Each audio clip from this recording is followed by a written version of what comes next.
नमस्ते। हमारे साथ जितने भी यूट्यूब वीओडी चैनल पे वॉइस ऑफ डोगरास के यूट्यूब चैनल पर जुड़े हैं, उन सबको मैं वॉइस ऑफ डोगरास की टीम की तरफ से वेलकम करती हूँ, उनका स्वागत करती हूँ।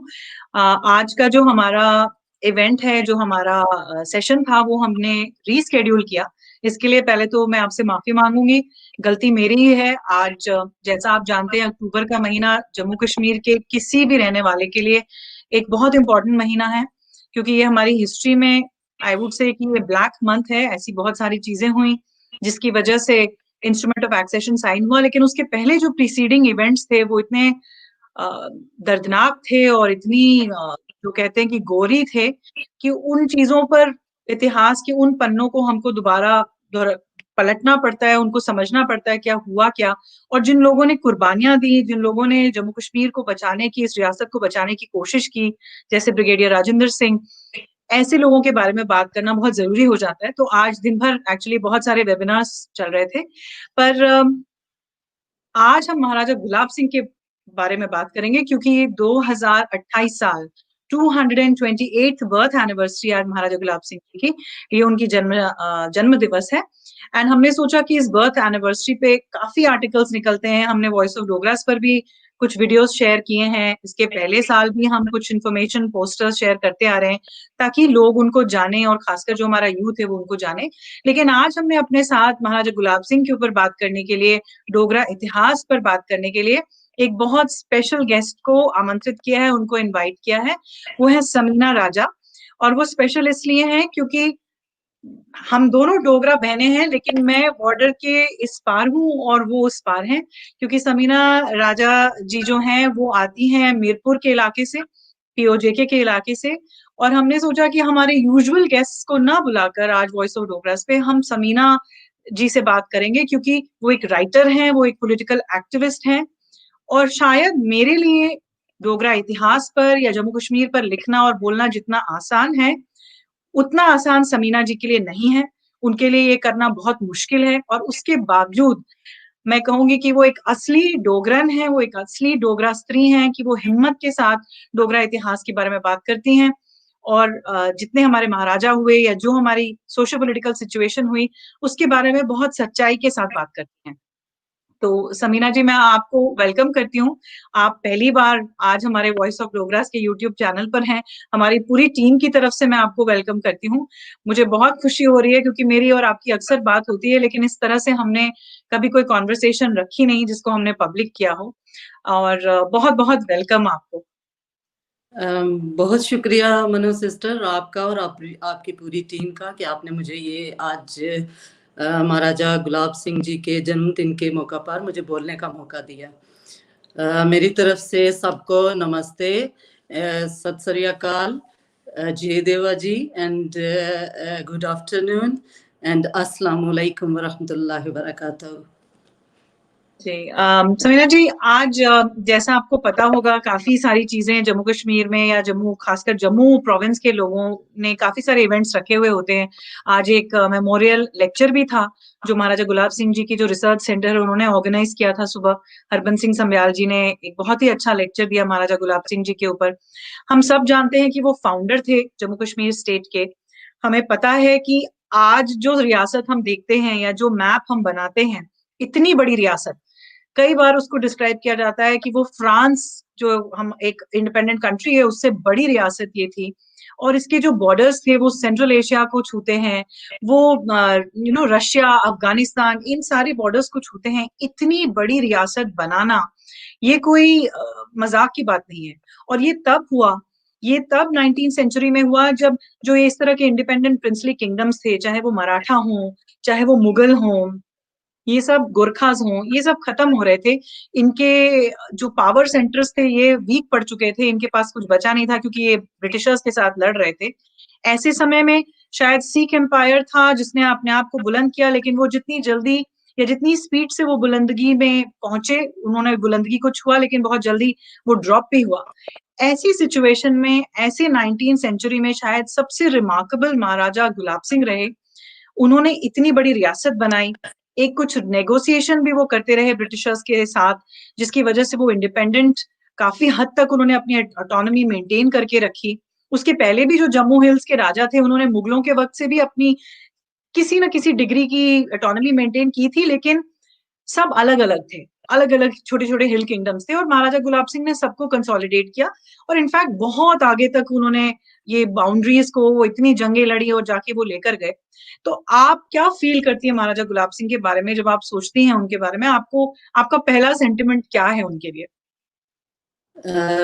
मनोज जी, मैंने तो जब से पढ़ा है उनके बारे में, जब से मैंने सुना है उनके बारे में, तो मेरे दिल में बहुत ज़्यादा इज़्ज़त बढ़ गई है। और वो क्यों ना हो, क्योंकि हम उस रियासत के बाशिंदे हैं, जिस रियासत के लिए उन्होंने कुर्बानियाँ दी हैं, उन्होंने मेहनत की है। सबसे पहले मैं जो है रियासत जम्मू कश्मीर के बाशिंदों को और जितने भी महाराजा गुलाब सिंह जी के चाहने वाले हैं, उनको उनके जन्मदिन की मुबारकबाद पेश करती हूँ और उम्मीद करती हूँ कि हम उनके जन्मदिन पे, उनकी डेथ एनिवर्सरी पे और उनका जो एक बहुत बड़ा कारनामा है, जो हमारी शनाख्त है, जो हमारी पहचान है, जिससे हम पहचाने जाते हैं कि हम इस रियासत के रहने वाले हैं, वो है 16 मार्च को जो उन्होंने मायदा अमृतसर किया था और कश्मीर को और जम्मू को, बल्कि लद्दाख और गिलगित बल्तिस्तान और जो जिसको आज़ाद कश्मीर कहा जाता है, मेरे ख्याल में वो आज़ाद तो है नहीं है, नाम का ही आज़ाद है, लेकिन फिर भी चले नाम दिया हुआ है कुछ ना समझ लोगों ने। और इन सारे एरिया में जितने भी लोग बसते हैं, जितने भी बाशिंदे हैं, वो हम ये एहसान कभी नहीं भूल सकते कि जिस रियासत के हम रहने वाले हैं, जिस रियासत की आज हम बात करते हैं, जिस रियासत की जदोजहद के लिए, जिस रियासत को जोड़ने की, जिस रियासत की वहादत की बहाली के लिए जो है हम कोशिश कर रहे हैं, वो रियासत महाराजा गुलाब सिंह जी की दी हुई है। और वो रियासत जिसमें उन्होंने जो हमारे पुरखों का जो है वो बाडी के जो अज़ा हैं वो उसमें शामिल हैं। बल्कि हमारे जितने भी इलाके हैं, वहां से आप अगर उन पहाड़ों में जाएं या उन जंगलों में जाएं, तो हर जगह से उनकी वो खुशबू आती है, क्योंकि उन्होंने इतने प्यार से वो रियासत बनाई है, इतनी मोहब्बत से वो फूलों का गुलदस्ता बनाया है कि उसको जो है बुलाना या उस पर आई एम सॉरी, मैं कभी भी अपनी रियासत में मैं कभी बात नहीं कर सकती, इसलिए मैं बहुत कम जो है वो प्रोग्राम करती हूँ और लाइव या इस तरह की वीडियोस बनाती हूँ, क्योंकि मैं लिखती हूँ और लिखते हुए जो है मैं पहले रोती हूँ फिर लिखती हूँ। तो क्योंकि हमारी हिस्ट्री को जो है वो तबाह किया गया है, एक तरफ से नहीं बल्कि मैं दोनों तरफ से मुझे ये शिकायत है, बल्कि मुझे भारत से भी और पाकिस्तानियों से भी मुझे ये शिकायत है कि दोनों तरफ से हमारी हिस्ट्री को जो है वो रोंदा गया है और हमारी तारीख को बिगाड़ा गया है। तारीख के जो सुनहरी हरूफ थे उनको मिटाने की कोशिश की गई है, हमारी शनाख्त को खत्म करने की कोशिश की गई है, हमारी पहचान को मिटाने की कोशिश की गई है। आज हम अपने इलाके के लोगों से हम बात करते हैं, स्पेशली यहाँ यूके में जो जनरेशन है उनको पता ही नहीं है कि हम किस इलाके से हमारा ताल्लुक है। सदियों से लोग यहाँ यूके में रह रहे हैं, जैसे आप मनु सिस्टर आप यहाँ रहती हैं, आपको पता ही है, बहुत से लोगों से आप मिली भी होंगी, वो अपने आप को नॉर्मली जब भी आप उनसे पूछेंगे तो वो पाकिस्तानी कहते हैं। तो दिल उस वक्त खून के आंसू रोता है कि इन लोगों को इतना पता नहीं है कि हम कौन किस रियासत के बाशिंदे हैं, जो पाकिस्तान और हिंदुस्तान से पहले बनी थी। वो पहले 101 साल जो है आजाद और खुद मुख्तार रही है, और वो रियासत बनाने वाले कौन थे, उसको चलाने वाले कौन थे, उस रियासत को 101 साल किसने बनाया, किसके खानदान ने चलाया, ये हम लोग भूल गए हैं। तो ये आपको बहुत शुक्रिया कि आपने इस पे ये टॉपिक चुने है और आज के दिन स्पेशली जो है आपने ये प्रोग्राम कर रही हैं। तो मैं अपने यूथ को या जो हमारे सुनने वाले हैं उनको मैं यही कहूँगी कि अपनी तारीख पढ़िए, अपनी पहचान अपनी रियासत से कराइए। हम किसी दूसरे मुल्क से या जो है वो हम किसी गैर की जो है पहचान को लेके हम कभी कामयाब नहीं हो सकते। जिस रियासत के लिए हमारे पुरखों ने जाने दी हैं और जिस रियासत के लिए उन्होंने अपनी औलादें कुर्बान की हैं, जिनके खून जो है वो इस रियासत के जो पानी है वो उनका खून, यही समझे आप कि वो उनका खून है यहाँ लगा हुआ, उनकी हड्डियां जो हैं वो हमारी जो रियासत बनी है वो उनकी जो लकड़ियां हैं और वो जो वहां पे जो सरिया लगा है, वो मैं तो समझती हूँ उनकी हड्डियां हैं, और जो उनके जिस्म के अज़ा हैं वो गारे के तौर पे या सीमेंट के तौर पे हमारी रियासत में इस्तेमाल हुए हैं। तो उस रियासत को हम कैसे भूल सकते हैं? वो 101 साल का दौर, और वो इतना खूबसूरत और सुनहरा दौर कि जिसमें जो है वो हम फख्र से कहते थे कि हमारी रियासत है और हम इस रियासत के मालिक हैं। 1947 के बाद जो है पाकिस्तान और हिंदुस्तान तो दोनों आज़ाद हुए हैं, और ये मुल्क बाद में बने हैं। हमारी रियासत बहुत पहले की बनी हुई थी, और ये महाराजा गुलाब सिंह जी का एक कमाल इसमें जो है वो उन्होंने जितनी भी जंगें लड़ी और जितनी उन्होंने बहादुरी और जितनी उन्होंने दिलेरी के साथ, जितनी उन्होंने रियासत की वफा के साथ, रियासत की उन्होंने हमदर्दी के साथ जितना उन्होंने काम किया है आज तक, आप देख लें। मेरे ख्याल में मुझे एग्जैक्टली डेट्स शायद याद ना हो, लेकिन 1339 कश्मीर में बेशुमार लोग बाहर से आए हैं, उन्होंने हुकूमतें की हैं, वहाँ हुक्मरानी की है, लेकिन किसी में इतनी हिम्मत नहीं हुई कि उन्होंने जम्मू को या कश्मीर को जोड़ा हो। ये कारनामा महाराजा गुलाब सिंह जी के साथ जाता है। ये नाम जो है और ये चीज जो है हम सारी जिंदगी कैसे भुला सकते हैं? जब मेरी पोस्टों पे लोग आते हैं, बात करते हैं और कहते हैं कि आप जो है वो एक जाहिर है, आप मनून सिस्टर आप जानती हैं कि हमारे तरफ जो है वो बहुत ज्यादा, बल्कि सारे लोग ही जानते हैं कि हमारी तरफ जो है ना एक स्पेशल तौर पे हमारे यहाँ एक जो एक बयानिया जारी किया गया है जिससे हमें डोगरों से नफरत सिखाई जाती है, हिंदू से नफरत सिखाई जाती है।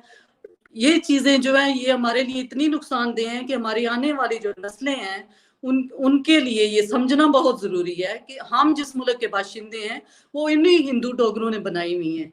जिस जिस रियासत का हम नाम लेते हैं या जिस रियासत में हम शान से जाके बैठते हैं, जिसकी बात करते हैं, जिससे हम फख्र से कहते हैं कि हम उस रियासत के मालिक हैं, वो उन्हीं की देन है, और उनके बगैर वो रियासत नामुकम्मल है।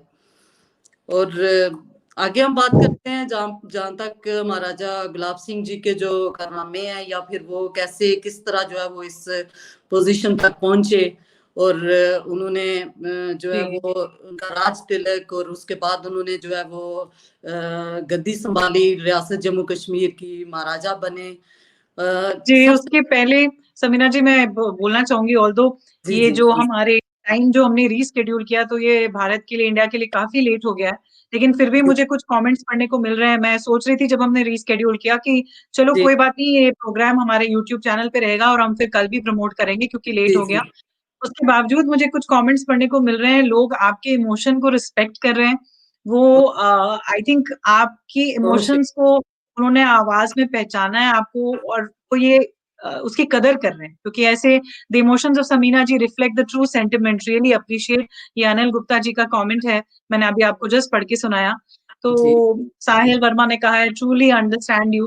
तो आई थिंक जो सच्चे लोग होते हैं वो सच्चे इमोशन, एक और यूथ है हमारे जम्मू के, रोहन, उन्होंने कहा है ma'am we can truly understand your emotions. तो जो सच्चे लोग होते हैं वो सच्चे इमोशंस को समझते हैं। और ये मैंने अभी, आज ये मेरा तीसरा वेबिनार है, तो मैं ये आपको कह सकती हूँ कि मैंने यहाँ पहले भी यही बात कही कि जब हम हिस्ट्री को पढ़ते हैं, जो आप भी कह रही हैं कि अपने हिस्ट्री को पढ़िए, स्टडी ऑफ हिस्ट्री का मतलब ये होता है कि हम सच्चाई को जानें। कारण ही ये है, वरना आप कह सकते हैं भाई हिस्ट्री बोरिंग है, पुरानी बात है, लेकिन जब तक हमें हिस्ट्री पता नहीं होगी तो हमें सच्चाई पता नहीं होगी। जब सच्चाई पता नहीं होगी तो हमारे स्टेटमेंट्स इन्फॉर्म्ड नहीं होते, हमारे डिसीजंस इन्फॉर्म्ड नहीं होते, और सबसे बड़ी बात है कि हम में सेल्फ एस्टीम नहीं होता, इसलिए हम पे कोई भी गुलामी कर जाता है। आपने कहा कि यहाँ काफी लोग हैं पीओजेके के जो कहते हैं कि वो पाकिस्तानी है, तो ये दुख की बात इसलिए हो जाती है क्योंकि उनको सेल्फ एस्टीम नहीं है। अगर उनको पता हो कि उनकी लेगेसी क्या है, तो वो शायद अपने आप को कभी पाकिस्तानी ना बोले। और खासकर पीओजे के जो लोग हैं या पीओजे के जो लोग हैं, जो ज्यादातर डोगरे हैं, पहाड़ी हैं, मैं उनको सबको डोगरा ही समझती हूँ, वो ये ना कहेंगे कि हम कश्मीरी हैं, उनको अपनी आइडेंटिटी का ही कोई एहसास नहीं है।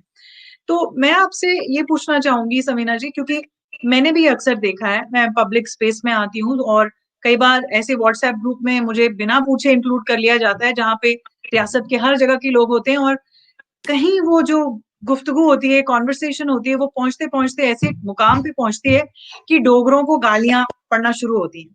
और जनरली एक ऐसे एटीट्यूड होता है कि नहीं, वो ऑप्रेसर्स थे, उन्होंने जो अपने मुस्लिम सब्जेक्ट्स को बड़ा तंग किया था, इसीलिए एक होम ग्रोन एक डिमांड थी। तो जो हमारे फाउंडर है महाराजा गुलाब सिंह जी, जिनके बारे में आज हम बात कर रहे हैं, तो आपका क्या इस पर राय है कि क्या वो कम्युनल थे? क्या उन्होंने जो ये रियासत बनाई उसमें उन्होंने क्या मुस्लिम सब्जेक्ट्स के साथ एक फेयर बिहेवियर, एक जस्ट बिहेवियर नहीं रखा था?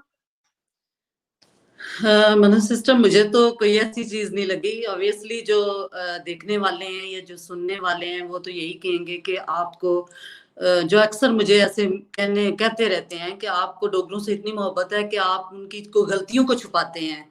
लेकिन ये गलतियां नहीं है, आप इन लोगों ने कभी रिसर्च ही नहीं की। वो वही है कि जो व्हाट्सएप ग्रुप्स में जो बात होती है उसको आगे लेके चलते हैं, या फिर ये होता है कि जो किसी के पास बैठेंगे कोई बात आपके कान में कह देगा उसको लेके चलते हैं।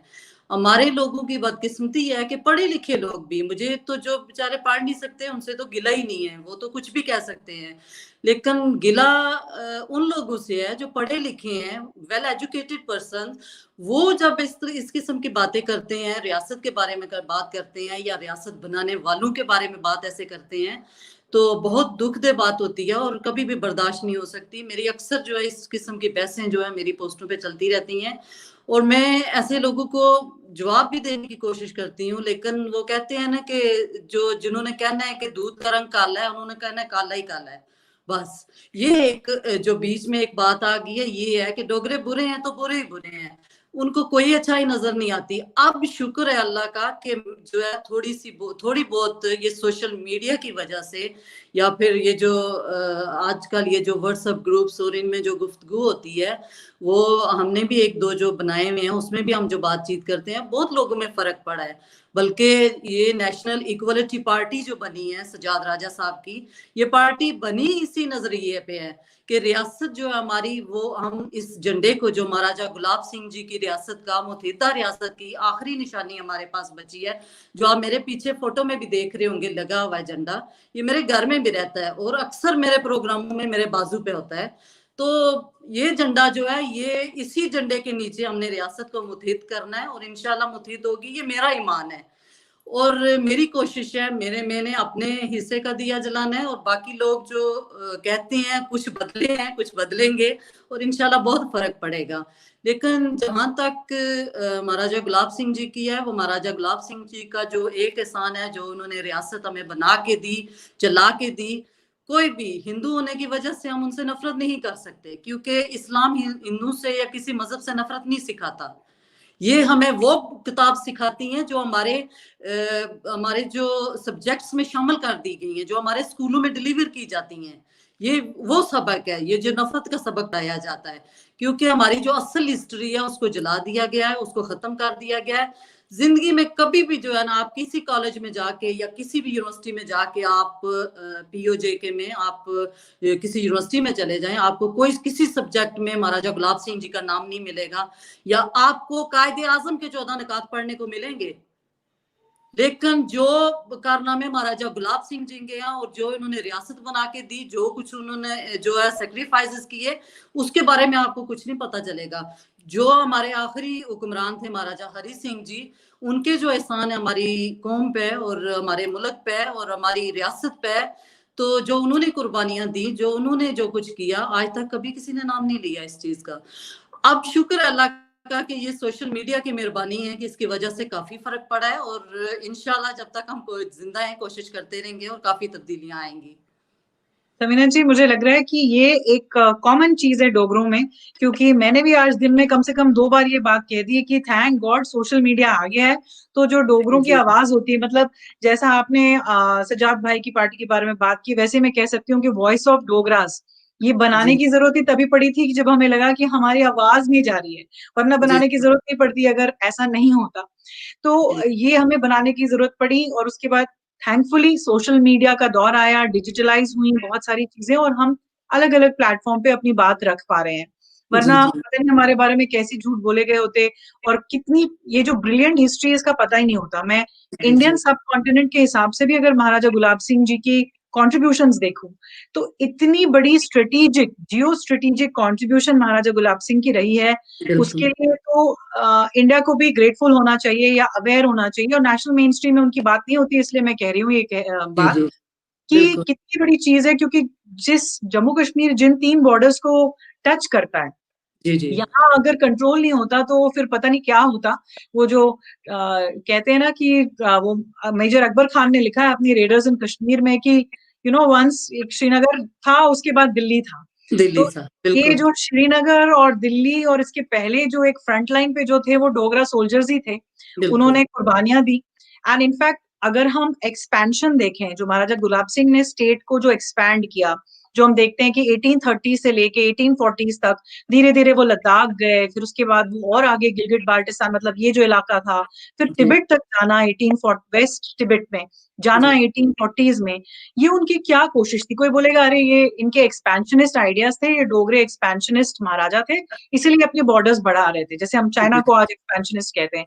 लेकिन नहीं, वो पश्मीना शॉल की सोच रहे थे कि अगर हमारे रियासत को अच्छा तरक्की करनी है तो उसकी जो आर्थिक स्थिति है, यानी कि जो इकोनॉमिक स्टेटस है वो अच्छा होना चाहिए।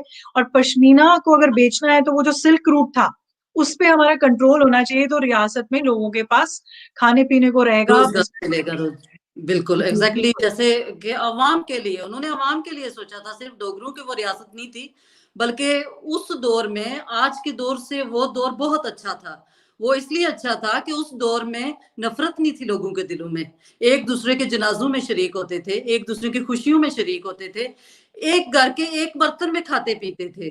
तो ये बहुत से बुजुर्ग हमारे जो हैं, जैसे मैंने बेशुमार अपने पेजेस पे वीडियो भी शेयर की हुई हैं, और उन्होंने ये सारा कुछ बताया है कि हमारा दौर कैसा था और हम कैसे रहते थे। ये नफरत जो है ये बाद में सिखाई गई है, ये 1947 के बाद का ये कमाल है सारा।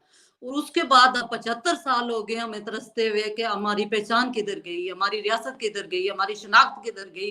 वो डोगरे हिंदू थे जिन्होंने रियासत को जोड़ा, जिन्होंने हर कबीले को जोड़ा, जिन्होंने हर मजहब को जो है वो फूलों के गुलदस्ते की तरह संभाल के रखा, और तस्बीह के जो दाने होते हैं उसकी तरह उनको परो के रखा। आज हम लोग हैं, हमारे मुसलमान हुक्मरान हैं, 1947 के बाद मोस्टली जो है हमारे मुसलमान हुक्मरान रहे हैं, लेकिन हमारी रियासत की हालत देख लें, आज हम 6 हिस्सों में तकसीम हो गए हैं। कौन सा कमाल किया हमने 75 सालों में, क्या कमाई कर लिया? आज तक हमारे लोग जो है पीओजे के खास तौर पे और गिलगित बल्तिस्तान में जो है हर रोज कोई ना कोई रोना पड़ा ही होता है, किसी ना किस्म के जो प्रॉब्लम्स हैं। अस्पताल हैं तो वहां दवाइयां नहीं है, दवाइयां तो डॉक्टर नहीं है, डॉक्टर हैं तो ऑक्सीजन नहीं है, कुछ ना कुछ जो है वो हमारी मुश्किलात में इजाफे होते गए हैं। ये हमारी कर्मों का फल है, ये हमारी नफरत का ये नतीजा है शायद, क्योंकि हमने वो जुल्म किया है। और वो जो 1947 में जो 22 अक्टूबर को जो हमारी रियासत में जो कुछ हुआ था, उसकी वजह के बाद और उसके बाद जो है आप देख लें कि हमारी हालत जो है वो दिन ब दिन पीछे जाती रही है। लोग आगे बढ़ते हैं, हम पीछे जाते रहे हैं। कोई तो वजह होगी ना उसकी, कोई तो हमने गुनाह किया होगा, कोई कुछ तो हमसे बुरा हुआ है। वो यही हुआ है कि हमने जो मुल्क बनाने वाले थे, जो मुल्क चलाने वाले थे, जिन्होंने रियासत बना के दी, जिन्होंने हमें एक तस्बीह के दानों की तरह में एक लड़ी में पुराया, उनको हमने जो है वो गद्दार और डाकू और बदमाश कह के हमने रियासत से निकाल दिया, सिर्फ इस वजह से कि महाराजा गुलाब सिंह जी ने कलमा नहीं पढ़ा था, उनके खानदान ने कलमा नहीं पढ़ा था, सिर्फ इस वजह से नहीं। ये जो मजहब है वो प्यार सिखाता है, नफरत नहीं सिखाता आप लोगों को। हमारा और उनका मजहब का रिश्ता नहीं था, लेकिन उन्होंने हर मजहब को साथ रखा, उन्होंने हर मजहब को जोड़ा। ये हमारी नालायकी है कि हमने हर चीज को तोड़ा और हर चीज को जो है वो तोड़ मोड़ के उसको बयान करने की कोशिश की। आज हमारी जो नस्लें हैं वो जानती नहीं कि हमारे रियासत बनाने वाले कौन है। अगर पाकिस्तान बनाने वाले कायदे आजम को जानते हैं कि कायदे आजम साहब जो है वो बानी है पाकिस्तान है, तो हमारे भी तो रियासत के बानी हैं, वो कहाँ है? उनका नाम क्यों नहीं लिया जाता? आज तक हमारी कोई भी सड़क का नाम जो है वो हमारे बानी के नाम पे नहीं है। आज तक कोई भी हॉस्पिटल्स का नाम जो है वो हमारी बानी के नाम पे नहीं है। आज तक हमारे बानी के नाम पे वो तो गायब कर दिए गए दोनों तरफ। मुझे तो अपने जो मेरे जम्मू के रहने वाले बहन भाई हैं, मुझे उनसे भी शिकायत है, क्योंकि कितना अरसा हम लोग भी देखते रहे हैं, ये काफी 20-22 साल हो गए हमने ये काम शुरू किए हुए, लेकिन उससे पहले कभी कभी देखा ही नहीं है, कभी सुना ही नहीं है कि किसी ने कोई आवाज बुलंद की हो, कोई बोला हो या किसी ने कोई नाम लिया हो। क्या भाई हम इतने गए गुजरे थे कि अपनी जो हमारे जो लीडर थे, जो हमारे उस दौर के हमारे हुक्मरान थे, वो ख्वाब देखते थे कि हमारी रियासत जो है वो स्विट्जरलैंड बनेगी। क्या हम उस ख्वाब को भूल गए हैं? क्या आज आज हम अगर कहते हैं कि मेरे बाप ने ये ख्वाहिश की थी तो मैं औलाद होने के नाते मैं उसकी पूरी करती हूँ, तो वो हमारे बुजुर्ग थे, हमारी रियासत के हुक्मरान थे जिन्होंने ये ख्वाहिश की थी कि इस रियासत को स्विट्जरलैंड बनाएंगे। कहाँ है उनके आज वो जो पीछे रह गए थे, कहाँ गए हैं? क्या उनको ये ख्वाहिश याद नहीं रही कि इसी के लिए मेहनत करते हैं, इसी के लिए कोशिश करते हैं कि हमारे बुजुर्गों का एक ख्वाब था उसको हम पूरा करेंगे, जिसका सोच के मैंने भी यही सोचा था कि इंशाल्लाह हमारी कोशिश जारी रहेगी और ये रियासत जरूर महाराजा हरि सिंह जी की स्विट्जरलैंड बनेगी, वो दिन जरूर आएगा। समीना जी, आप जो ये बात कह रही है ना, आपने इसमें एक बड़ी अच्छी बात कही जो मुझे बड़ी स्ट्राइकिंग लगी। आपने कहा कि शायद महाराजा गुलाब सिंह, शायद क्या, ये तो यकीनन बात सही है कि महाराजा गुलाब सिंह के पहले किसी की हिम्मत ही नहीं थी कि जम्मू और कश्मीर और गिलगित बाल्टिस्तान इन सबको कोई जोड़ सके। मतलब ये जो कंसोलिडेशन है, और मैं ये बात इसलिए भी कह रही हूँ कि कई बार हम सारे डोगरा रूलर्स के साथ इनजस्टिस हुआ है, मैं कहती हूँ डोगरा कौम के साथ ही इनजस्टिस हुआ है, क्योंकि उनको उनकी सही जगह, वो ड्यू प्लेस, उनको क्रेडिट नहीं मिला। लेकिन महाराजा गुलाब सिंह जी को बिल्कुल भी ड्यू क्रेडिट नहीं मिला, क्योंकि इतनी बड़ी स्टेट को बनाना, इतनी सारी एरियाज को पिरोना, ये किसी ने करके दिखाया ही नहीं था। सेंट्रल एशिया और काराकोरम तक कोई लेकर गया बॉर्डर्स, और उसके बाद उनके बेटे ने, महाराजा रणबीर सिंह ने तो काराकोरम को क्रॉस भी किया। इस तरह की रियासत को बनाना, और इंटरेस्टिंग बात यह कि वो ऑपरेसिव, ऑब्वियसली मोनार्की थी तो ये एक वो उसका अपना एक सिस्टम था, बट उसके बाद भी वो ऑपरेसर्स नहीं थे, क्योंकि लद्दाख, अगर उन्होंने लद्दाख पे कब्जा किया तो जो उन्होंने वहां पर बैठाया एडमिनिस्ट्रेशन के लिए, जिनको बैठाया, लद्दाखियों को ही बैठाया। उन्होंने ये नहीं कहा कि हम आप पर रूल करेंगे, उन्होंने कहा आप अपना चॉइस का, आप अपने रिप्रेजेंटेटिव दीजिए, वही लद्दाख को रूल करेंगे। तो इस तरह की उनकी सोच थी, और हम उनको सीमित कर देते हैं ट्रीटी ऑफ अमृतसर। ये मुझे एक बड़ी मैं कहती हूँ मुझे नाराजगी है, मुझे इस पर गुस्सा आता है, और हमेशा जवाब देने का मन करता है कि लोग उनको ट्रीटी ऑफ अमृतसर में लिमिट कर देते हैं, कहते हैं कि भाई कश्मीर वो उन्होंने खरीदा था, जैसे कि 25 लाख तो उस वक्त भी कोई आसान रकम नहीं थी, हम 1840s की बात कर रहे हैं।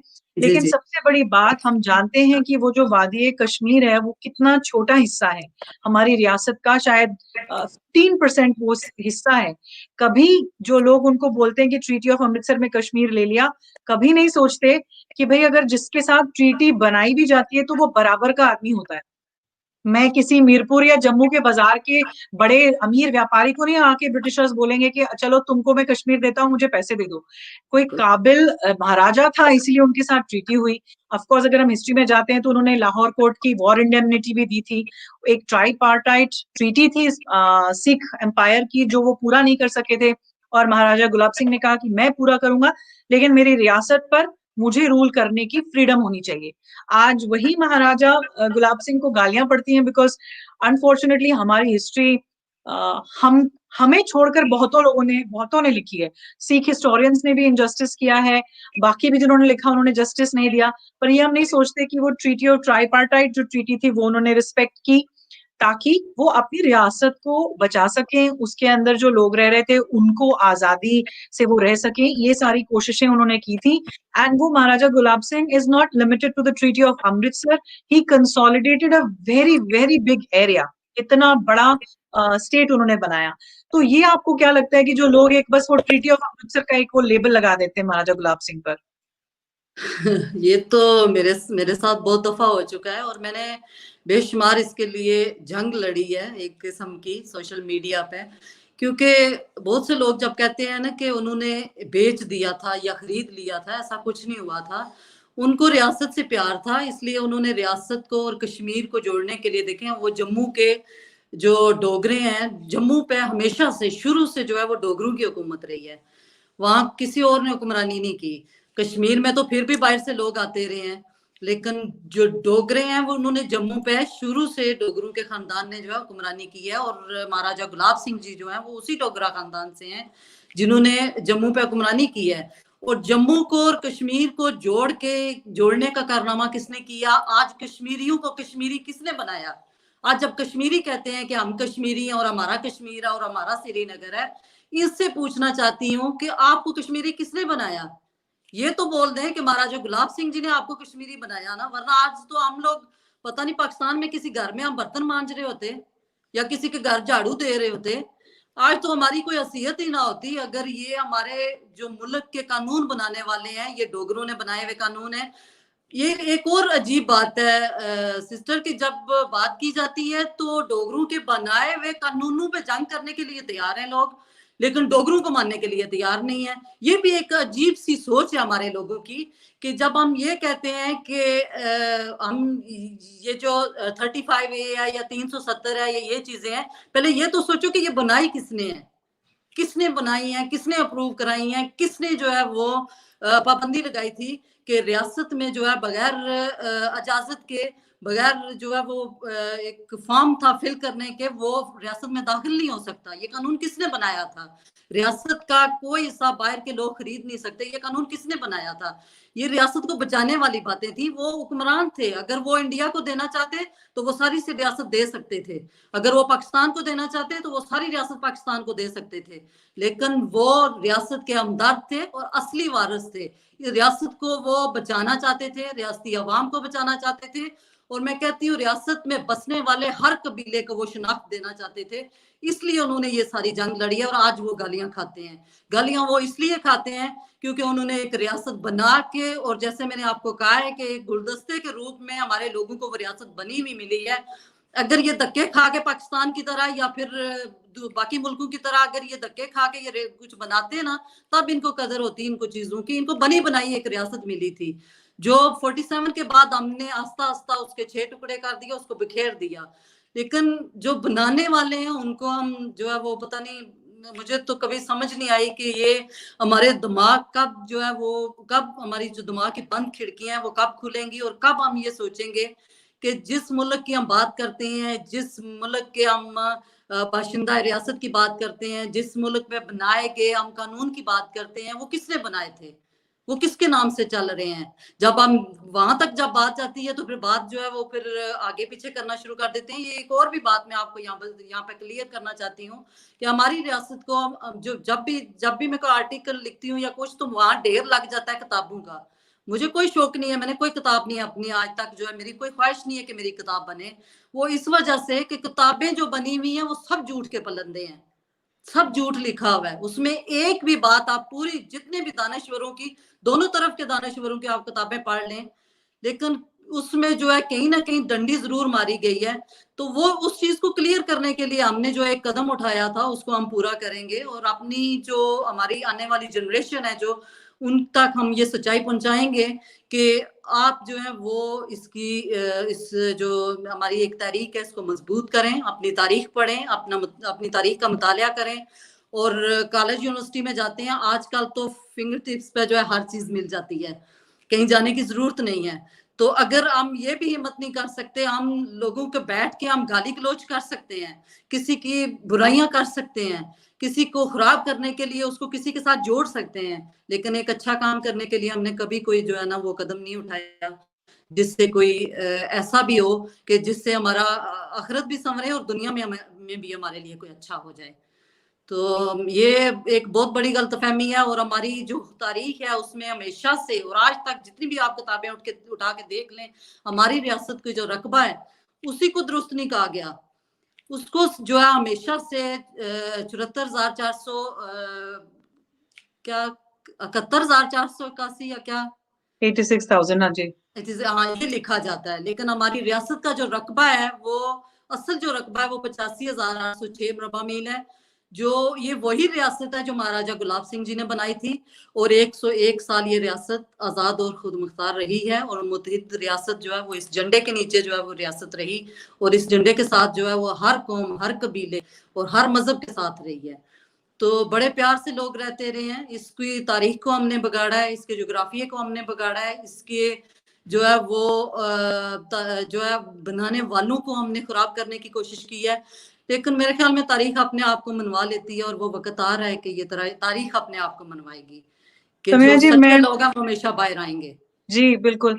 मैं आपने चूँकि ये बात कही और ये वाला अटैक जो आप कह रही हैं ना कि जो झूठ, बहुत झूठा मटीरियल, बड़ा फेक प्रोपेगेंडा, इस तरह की गलत कंटेंट हमने बहुत देखे और हमारी टीम में भी हम आपस में बात करते हैं तो हम हमेशा कहते हैं कि एक बुक का जवाब बुक होता है, एक फेक प्रोपेगेंडा का जवाब सच्चाई को पेश करना होता है। तो यहाँ मैं एक कोट पढ़ना चाहती हूँ, ये गॉडफ्रे थॉमस एक इंग्लिश क्रिकेटर और ट्रैवलर थे जो हमारी रियासत आए थे। उन्होंने कहा था और ये महाराजा गुलाब सिंह के दौर के बारे में उन्होंने कहा था, भई ये तो इस सबकॉन्टिनेंट के नहीं थे, इसलिए इनकी इनकी बात पर हमको गौर फरमाना चाहिए। जी, He ji, was ji. struck by the religious freedom enjoyed by all of Gulab Singh's subjects and wrote that Jammu was the only place in the Punjab where the mullahs may call the Muslimans to prayers. कितनी बड़ी बात कही कि पूरे पंजाब में, ये आप undivided India की बात हो रही है, जी, अनपार्टीशन्ड, तो उस वक़्त पंजाब में भी ये माहौल नहीं था, लेकिन महाराजा गुलाब सिंह की रियासत में ये माहौल था कि ये माहौल देखने को सारे मिला है लोगों सब्जेक्ट्स, को। हाँ जी, सारी रिलीजियस फ्रीडम थी सब सब्जेक्ट्स को। बिल्कुल, ये जो एक मैं और बात यहाँ पे क्लियर करना चाहती हूँ जो आपके इस चैनल के थ्रू एक एक मैसेज देना चाहती हूँ लोगों को कि महाराजा रणजीत सिंह और महाराजा गुलाब सिंह लाइक एक ही दौर में वो महाराजा बने और जो एक बहुत बड़ी हमारे लोगों में एक गलतफ़हमी है कि जो महाराजा रंजीत सिंह जी थे, वो सरदार थे और सरदार घर में पैदा हुए थे, लेकिन जो महाराजा गुलाब सिंह जी हैं, वो डोगरा ख़ानदान से थे और डोगरा के घर में पैदा हुए थे। ये बहुत बड़ी गलतफ़हमी है हमारे लोगों में कि जब भी बात करते हैं और जो भी उनका किया जा रहा है महाराजा रंजीत सिंह जी का, वो भी महाराजा गुलाब सिंह जी के खाते में डाल दिया जाता है।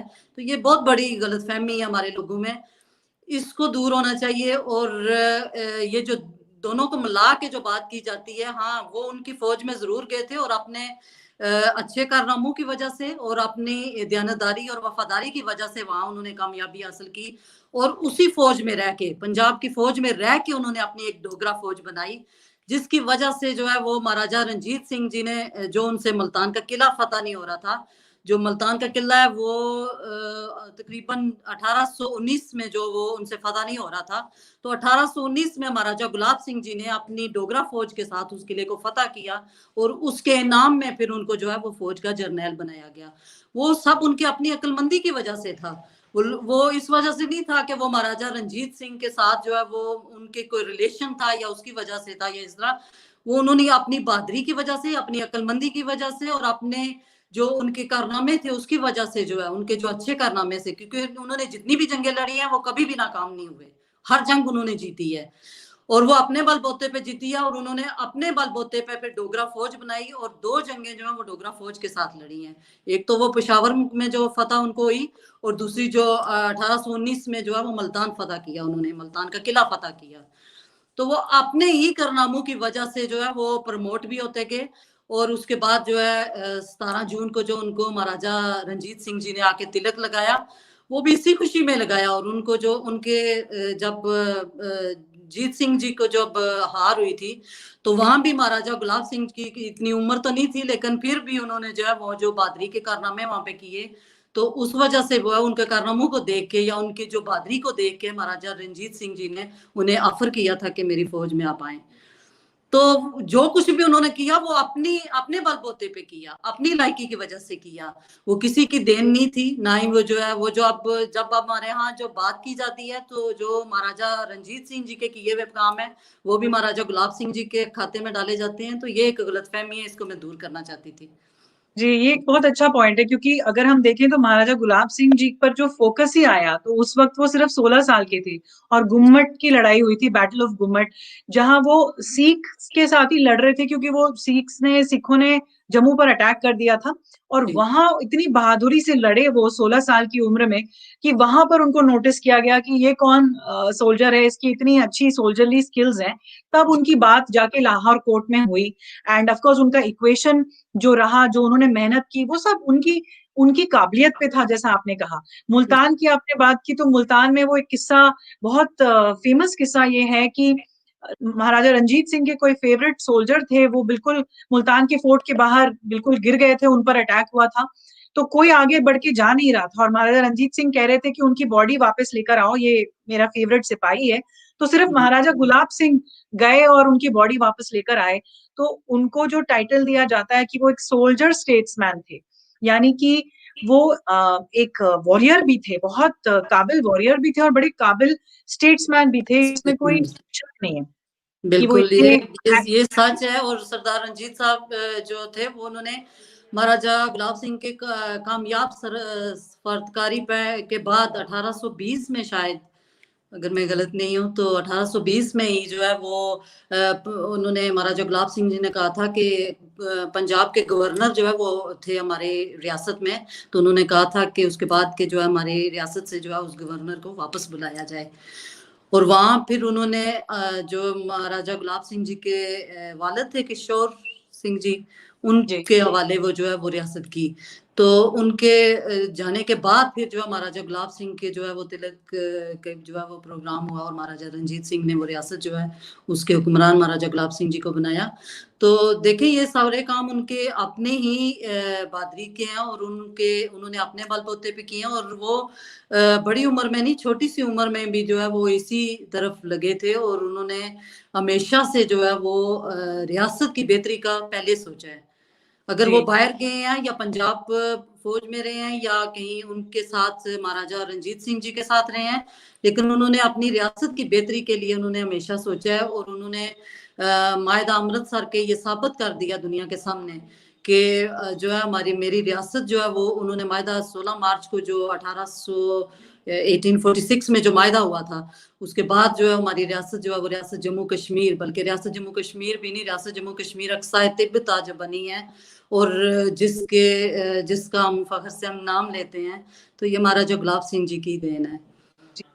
और कई बार लोग ये भी नहीं समझते, कई बार जो उन पर अटैक होता है, मैंने कई जगह पर देखा है, वो भूल जाते हैं कि जिस वक्त वो अपनी रियासत की तरफ मुड़े और उन्हें ये ऑफर था कि वो सिख एम्पायर को संभाल लें, क्योंकि महाराजा रंजीत सिंह शेरे पंजाब जो थे, उनके जाने के बाद एक क्योस था, बहुत तरह की कॉन्स्पिरेसी चल रही थी, क्योंकि गद्दी पे कौन बैठेगा उसका क्योस था।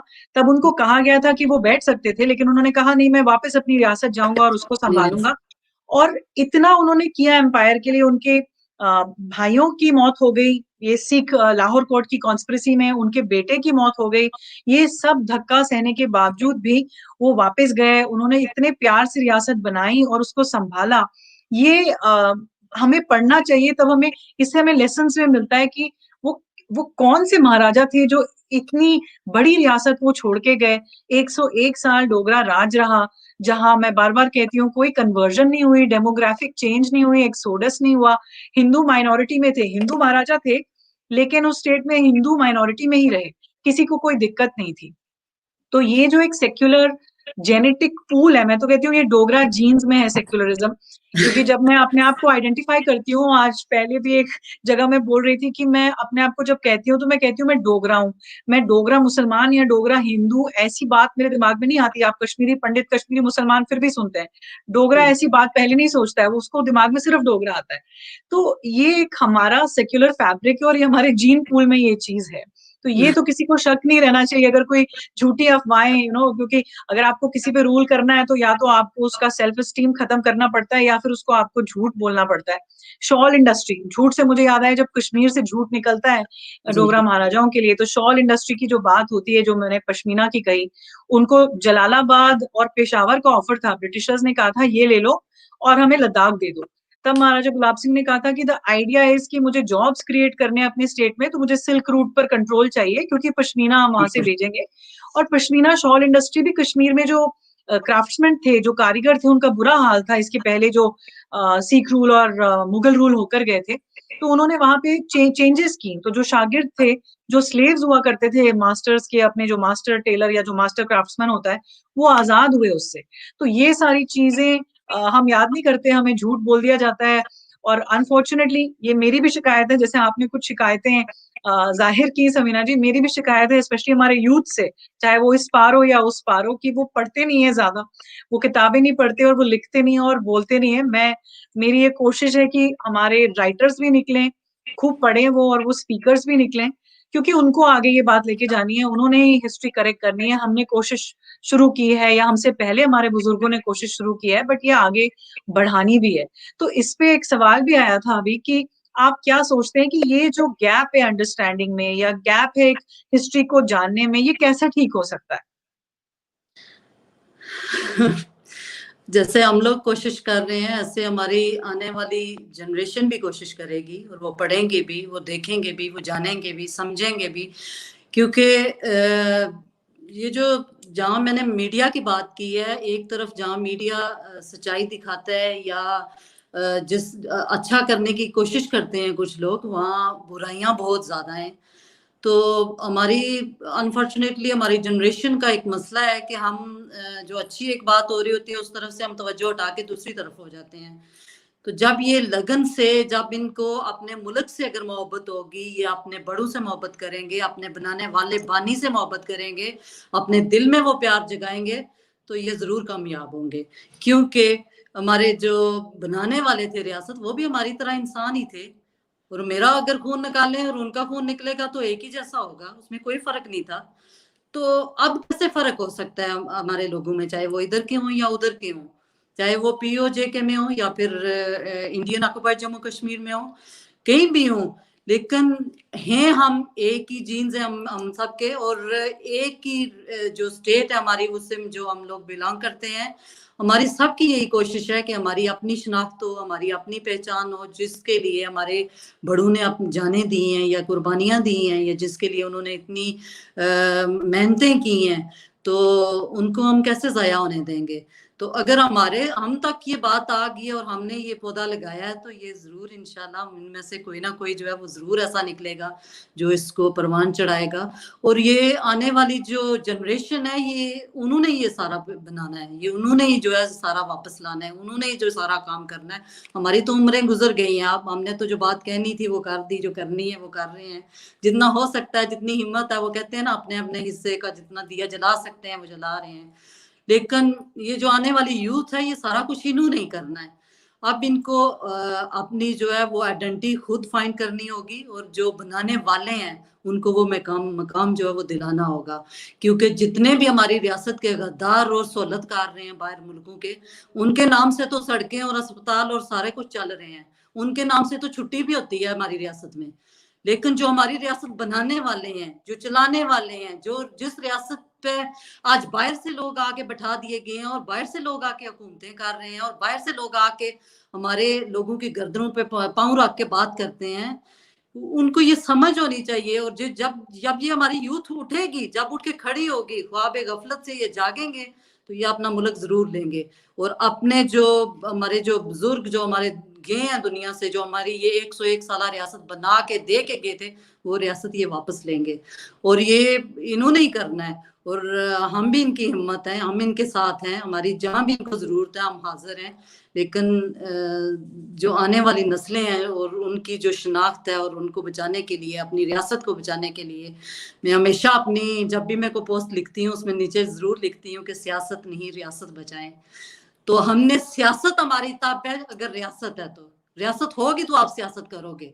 अगर रियासत ही नहीं है, हमारी शनाख्त ही नहीं है, तो आपकी सियासत भी जो है वो दफन हो जाएगी इन्हीं चीजों में। अगर आपने इस सारे को बचाना है, अगर आपने सियासत करनी है, तो सबसे पहले रियासत को बचाओ, अपनी शनाख्त को बचाओ, अपनी आने वाली पीढ़ियों का, अपने आने वाली नस्लों की शनाख्त का सोचो।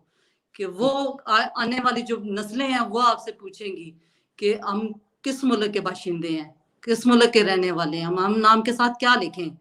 और ये जो हमें ताने मिलते हैं ना कि आप पासपोर्ट किसका इस्तेमाल करते हैं, इससे भी हम जान छुड़ाना चाहते हैं।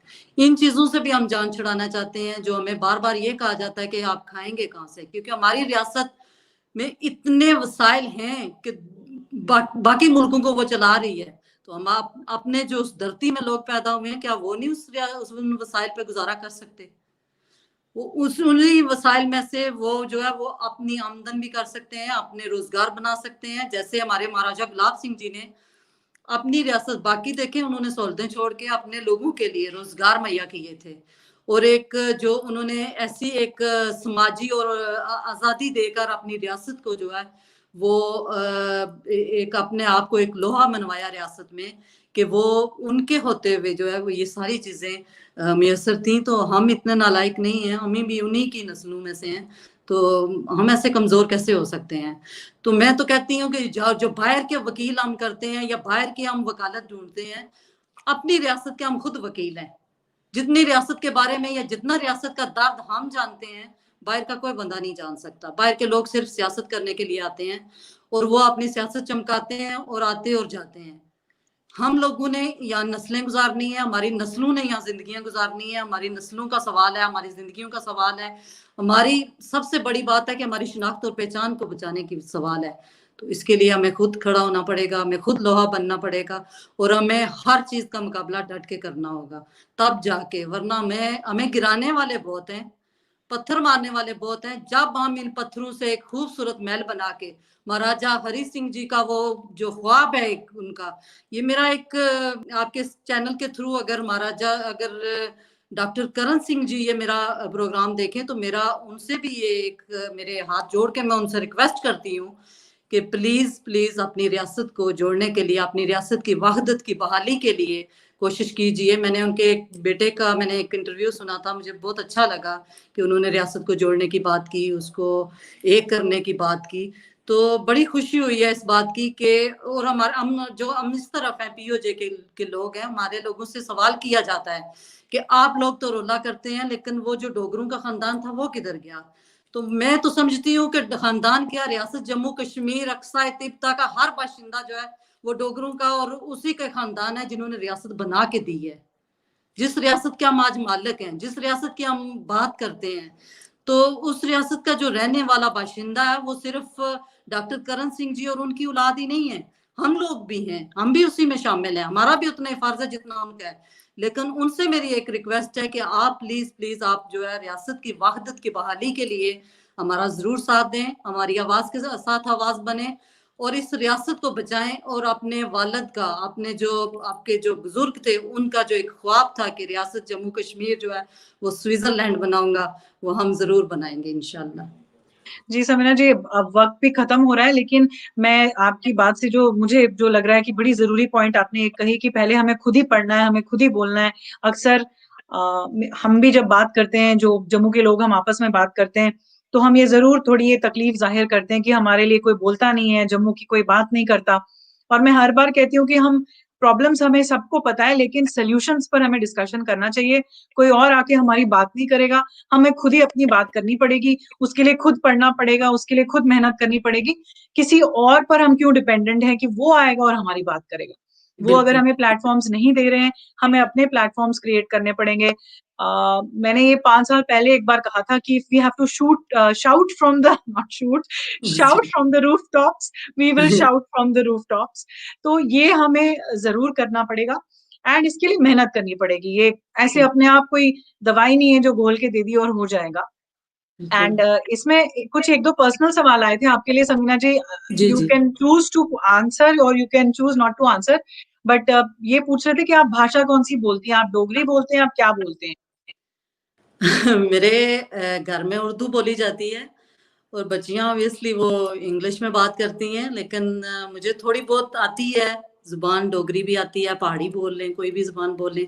खास तौर पे मैं मीरपुर से हूँ तो मेरी जो मीरपुरी की जुबान है वो मुझे आती है और उसमें मैं बात कर सकती हूँ। तो मीरपुरी में आप कुछ बोल के बताएंगे? बिकॉज एक रिक्वेस्ट आई थी कि समीना जी एक बार कुछ थोड़ा सा बोल दें डोगरी में। तो मीरपुरी डोगरी ऑलमोस्ट मिलती जुलती है, मुझे पता है, तो अगर आप एक दो लाइन कुछ जी बोल दें। जी बिल्कुल।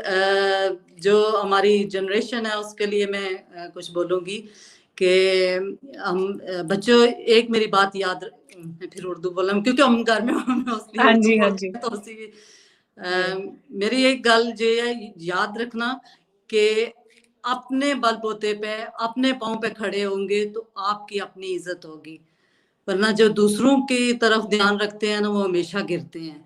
तो अब जब आप अपने पाँव पे खड़े होंगे और अपने पाँव पे खड़े होके जो है वो आप कोई काम करेंगे या आप अपने दिल में ठान लेंगे कि मैंने ये काम करना है, तो फिर वो काम ज़रूर होगा। तो इंशाल्लाह फिर जब नेक्स्ट प्रोग्राम होगा तो कोशिश करूंगी कि आप जो पहाड़ी है या फिर जो मीरपुरी है उसमें को बात कर सकूं। जी, जी। आखिरी सवाल जाते-जाते, जो पीओजेके के लोग हैं वो क्या वो अब जानने लगे हैं कि लोकल वो उनका कनेक्ट क्या है डोगरों के साथ? क्योंकि कई बार मैं यहाँ मीरपुरियों से मिलती हूँ लंदन में, एंड जब मैं उनसे बात करती हूँ तो वो बोल मेरी ज़बान रहे होते हैं, पर वो कहते हैं मैं कश्मीरी हूँ। तो मुझे समझ नहीं आता वो अपने आप को एथनिक कश्मीरी कैसे बोलते हैं, जबकि वो एथनिक डोगरा, पहाड़ी वगैरह होते हैं। तो क्या अब ये चेंज आ रही है पीओजे में, अब उनको समझ आ रहा है कि उनकी आइडेंटिटी क्या है? नहीं, मेरे ख्याल में बहुत सी तब्दीलियां आई हैं उस सोशल मीडिया की देन है कि बहुत सी चेंजिंग्स आई हैं हमारे लोगों में। जो लोग अपने नाम के साथ कश्मीरी लिखते थे, मैं तो उनको हमेशा फेक कश्मीरी कहती थी, क्योंकि 2 नंबर कश्मीरी हैं। जैसे जिनको कश्मीरी जबान नहीं आती, जिनको उनके कल्चर का नहीं पता, जिनको उनके रहन सहन का नहीं पता, जिनको उनके खाने का नहीं पता, वो कश्मीरी कैसे हो सकते हैं। और खास तौर पे जो जम्मू बेल्ट के लोग हैं, जो डोगरी बोलने वाले लोग हैं, जो पहाड़ी बोलने वाले लोग हैं, वो अपने नाम के साथ जब कश्मीरी लिखेंगे तो वैसे ही वो 2 नंबर लगते हैं। लेकिन हमारी ये समझ हमें आ जानी चाहिए कि हम सारे कश्मीरी नहीं है। मुझे भी बहुत से लोग लिखते हैं कि आप हमारी बहन कश्मीरी हैं और ये वो, लेकिन मैं कश्मीरी नहीं हूँ। मेरा तलक जो है वो रियासत जम्मू कश्मीर से है, और मैं जब भी बात करती हूँ मैं रियासती बाशिंदा हूँ। रियासती बाशिंदा होने के नाते मैं बात करती हूँ। मेरा नाम के साथ जो है वो नाम के साथ भी लिखा हुआ है कि जम्मू एंड कश्मीर, और मैं जम्मू और कश्मीर का बाशिंदा हूँ। और मैंने ये अपने आर्टिकल्स में लिख लिख के कि कश्मीर नहीं, रियासत का नाम कश्मीर नहीं बल्कि जम्मू कश्मीर है। और जब भी आप उसको पुकारें और जब भी उसका नाम लें, उसको रियासत जम्मू कश्मीर लिखें। हमारी रियासत का नाम जो है वो पुराने डॉक्यूमेंट्स में भी मिलता है। 1931 के कुछ डॉक्यूमेंट्स मेरे पास हैं। उससे पहले का तो मेरे पास कोई रिकॉर्ड मौजूद नहीं है, लेकिन जो मेरे पास रिकॉर्ड मौजूद है उसमें रियासत जम्मू कश्मीर अक्साई तिब्बताबी लिखा हुआ था। लेकिन हम उसको मुख्तसर करके रियासत जम्मू कश्मीर लिखते हैं, और रियासत जम्मू कश्मीर वही है जिसमें जम्मू भी आता है, कश्मीर भी आता है, कश्मीर वैली है, जिसका रकबा जो है वो 6158 मुरबा मील है। और हमारी जो रियासत है वो 85,806 मुरबा मील है। तो इसको हमेशा याद रखिए, अपने दिमाग में रखिए कि कश्मीर नहीं, कश्मीर एक वैली का नाम है, एक सूबे का नाम है। और कश्मीर को जम्मू के साथ मिलाने वाले महाराजा गुलाब सिंह जी हैं, जिन्होंने मायदा अमृतसर करके जो है वो जम्मू और कश्मीर को एक किया था। और हमारी रियासत का नाम जो है और अपनी जो पहचान है और अपना जो तारफ है वो रियासत जम्मू कश्मीर से करवाएं, सिर्फ कश्मीर से नहीं। और कश्मीर और रियासत जम्मू कश्मीर में जो इलाके आते हैं वो लद्दाख है, अक्साई चीन है ऑब्वियसली, और जो गलगित बल्तिस्तान के लोग हैं, और जो मैं उसको आज़ाद कश्मीर कहती हूँ, लोग उसको आज़ाद कहते हैं, लेकिन मैंने कभी कोई आज़ादी देखी नहीं है, इसलिए मैं उसको आज़ाद ही कहती हूँ हमेशा, जब तक वो आज़ाद नहीं हो जाता। तो वो जो इलाके हैं उसमें सिर्फ मुजफ्फराबाद और कुछ इलाके हैं जो कश्मीर वैली के साथ जुड़ते हैं, उनका कनेक्शन है, वो भी अभी वो भी ख़त्म हो गया सिलसिला। लेकिन बाकी सारे जो एरिया हैं वो सब जम्मू में आते हैं, और वो जम्मू कश्मीर ही लिखें तो ज़्यादा अच्छा है। और अपनी जो यहाँ भी जब कहीं मीटिंग होती है, ये जहाँ यहाँ यूके में जब कहीं कोई प्रोग्राम होता है कहीं, तो मैं सबसे ज़्यादा ये जोर लगाती हूँ भी कश्मीर का नाम ना लें। इवन में जो यहाँ के काउंसलर वगैरह के जो आते हैं उनको भी मैं वही रोक देती हूँ, जब वो बात शुरू करते हैं तो मैं रोक देती हूँ कि कश्मीर नहीं, जम्मू कश्मीर के हैं, क्योंकि आपने बात करनी है सिर्फ कश्मीर वैली की नहीं, पूरी रियासत की। और पूरी रियासत की बात करनी है तो जम्मू कश्मीर कहना पड़ेगा। और जो कश्मीर की बात करते हैं वो सिर्फ कश्मीर के लिए हैं, और जो 6158 मुरबा मील इलाका है वो उसी की बात करते हैं और उसी के दायरे में घूम रहे हैं। और ये 40 साल से हमारी जो तहरीकें हैं वो इसीलिए नाकाम हो रही हैं क्योंकि वो कश्मीर वैली पे सियासत कर रही हैं, और पूरी रियासत को कश्मीर का नाम दे रहे हैं, पूरी रियासती बाशिंदों को कश्मीरी लिखा दिया इन्होंने। ये सोची समझी एक साजिश है, ये हमारी जो नस्लें हैं उनको तबाह करने के लिए ये सारी साजिश रची गई है, जिसको हम अपने बलबूते पे ठीक करेंगे, और ये ठीक होगी। जी। समीना जी, मैं आपसे एक चीज पूछती हूँ लास्ट में, मैंने लास्ट पता नहीं कितनी बार बोल दिया, लेकिन सच्ची में लास्ट में, कि आप चूंकि मीरपुर भी जाना आपके लिए मुश्किल हो गया, आपने इतनी हिम्मत से आपने इतने आर्टिकल्स लिखे हैं, उर्दू में लिखे हैं, वहां के जो लोग हैं उनको जगाने के लिए, उनको ये हिस्ट्री की ये सारी बातें बताने के लिए, तो मैं आपसे ये पूछना चाहूंगी कि अगर आप कभी सोचती हैं कि आपको जम्मू आने का मौका मिलेगा, तो वो कौन सी ऐसी जगह है या आप जम्मू में देखना चाहेंगे? क्योंकि आजकल सोशल मीडिया से फोटोज वगैरह देखते ही हैं हम, मैं भी आपके साथ शेयर करती हूँ जब जम्मू जाती हूँ। कौन सी ऐसी जगह है जो मेरा आपका बड़ा मन है देखने का? मैंने एक आर्टिकल लिखा था जम्मू की, जम्मू की मैंने पूरी हिस्ट्री लिखी है 4 आर्टिकल्स में। वो आर्टिकल पढ़ के गुलचैन सिंह चाड़क साहब जो हैं वो मेरे घर आए थे, ट्रेन पे आए थे लंदन से लीड्स में। उन्होंने इतना सफ़र किया, उनका मैं शुक्रिया अदा करती हूँ और मेहरबानी उनकी कि वो मेरे पास आए। वो इस वजह से आए थे कि ये कौन सी बेटी है, मैं जाके देखूँ, उससे मिलूँ कि जिसने मेरी रियासत की इतनी हिस्ट्री लिखी है। मैं अगर जम्मू आऊँ तो मैं सबसे पहले जो है वो जो जाम्बू लोचन जी से थे, वो वहाँ की मट्टी मैंने घर मंगवाई हुई है। वैसे मैंने शीशे की बोतल में डाल के रखी हुई है और उस पर थोड़ी सी लिखा हुआ है, लेकिन मैं वहाँ जाना पसंद करूंगी। और जो ऑब्वियसली जो मेरी मट्टी है वो रियासत की हो और कहीं भी हो, पूरी रियासत में से कहीं भी हो, बस ख्वाहिश है कि मेरे कदम वहाँ पहुंचे। मैंने बहुत ट्राई किया है, 2 दफा मेरे, बल्कि हमारी बुकिंग वगैरह हो गई थी होटल्स की, 5,000 पाउंड हमारा ज़ाया हुआ। लेकिन जिस दिन हमने फ्लाई करना था 2 दिन पहले हमें ईमेल मिली कि आपके वीज़े कैंसिल कर दिए गए हैं। तो मेरी ख्वाहिश है और मैं उम्मीद करती हूँ कि आप लोगों के तावन से शायद ज़िंदगी में कभी मौका मिले कि मुझे वो जगह देखनी नसीब हो जिसके बारे में मैंने इतना लिखा है। और मैं इतने लाइक फ़ख्र से मैं बात करती हूँ और मैं कभी डगमगाई नहीं हूँ इस बात से कि मैं उस रियासत की रहने वाली हूँ जिस रियासत के बनाने वाले महाराजा गुलाब सिंह जी थे। जी, ऐसे कमेंट्स आ रहे हैं, वो आपको शुभम डोगरा इनवाइट कर रहे हैं कि ma'am do visit Akhnoor, we will take you to the historic Jiya Pota Ghat. तो मुझे लगता है जब लोग, इतनी पॉजिटिव रिस्पांस आपको मिल रही है, बहुत खुश हैं सब सुन के, और ये यूथ हैं जम्मू के, आई एम श्योर कि जम्मू की धरती जो है, वहाँ की जो मिट्टी है, वो भी आपको कभी ना कभी जरूर बुलाएगी। आप सच्ची बेटी हैं जम्मू कश्मीर की, इस रियासत की, जो इतने प्यार से उसके बारे में लिखती हैं, बोलती हैं। और जो भी हमें सुन रहा है, मैं बताना चाहूंगी कि बहुत हिम्मत लगती है, आपके अगेंस्ट बहुत बुरा बुरा बोला जाता है, गलत चीजें बोली जाती हैं, फिर भी आप पीछे नहीं हटी। आप के घर में एक आपकी बच्ची है एक, जो बीमार भी रहती है, आपको इतनी मेहनत लगती है उस बच्ची को, उसके लिए भी मैं दुआ करती हूँ। फिर भी आप पढ़ती हैं, लिखती हैं, बोलती हैं, सब तरह की चीजें सुनती हैं। मैं जम्मू कश्मीर की एक बेटी होकर आपको थैंक यू बोलती हूँ। और आज महाराजा गुलाब सिंह जी की वजह से जो आज हम बैठे हैं और हमारे बीच में जो रिश्ता है, एक बार मैं फिर से उनको याद करती हूँ और कहती हूँ कि सच में चाहती हूँ कि एक बार आप जरूर आए, मैं आपको जम्मू घुमाऊं। आपने जाम्बू लोचन की बात की, आपको बाहू फोर्ट लेकर जाऊं, आपको कचालू का चाट खिलाऊं, बांटे वाला सोडा पिलाऊं, कलाड़ी कुलचा खिलाऊं, ये सारी चीजें करें, और आपको डोगरी सूट हम खरीदवाएं जैन बाजार में। ये मेरी भी इच्छा है, भगवान करे ऐसा हो। तो थैंक यू समीना जी। आज हम यहाँ पे एंड करते हैं, लेकिन आई थिंक हम अपनी कॉन्वर्सेशन जारी रखेंगे, और भी सेशंस हम करेंगे आपके साथ, क्योंकि लोगों ने भी बड़ा पसंद किया है। उन्होंने पहली बार सुना है आपको, और उस तरफ से कोई बहन को, एक बेटी को जम्मू कश्मीर की, तो वो भी बड़े खुश हैं। तो हम कंटिन्यू करेंगे, आप हमारे शो में आती रहेंगी। तो मेरी तरफ से बहुत बहुत शुक्रिया सबका, और मेरी ढेर सारी दुआएं सबके लिए, मेरे मुल्क को, मेरी रियासत को, मेरे रियासत के बच्चों को, मेरे रियासत के बुजुर्गों को। मेरा अल्लाह जो है वो अपनी हिफाजत में रखे और सबकी हिफाजत जो है वो ज़रूर करेगा इंशाअल्लाह।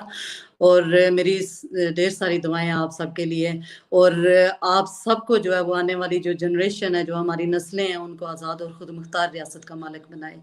बहुत शुक्रिया सिस्टर आपका, आपने मुझे मौका दिया, बहुत शुक्रिया। और एक दफ़ा फिर जो है वो, फिर मैं महाराजा गुलाब सिंह जी के जन्मदिन पे रियासत के बाशिंदों को और महाराजा जी के चाहने वालों को मेरी तरफ से बहुत बहुत मुबारक, और ढेर सारी मेरी दुआएं आप सबके लिए। Thank you. मैं भी एक बार फिर से सबको शुभकामना देती हूँ आज के दिन की, 228th बर्थ एनिवर्सरी की। और थैंक यू जितने भी लोग जुड़े, काफी देर हो गई। थैंक यू समीना जी। जय डुग्गर, जय हिंद। बहुत शुक्रिया।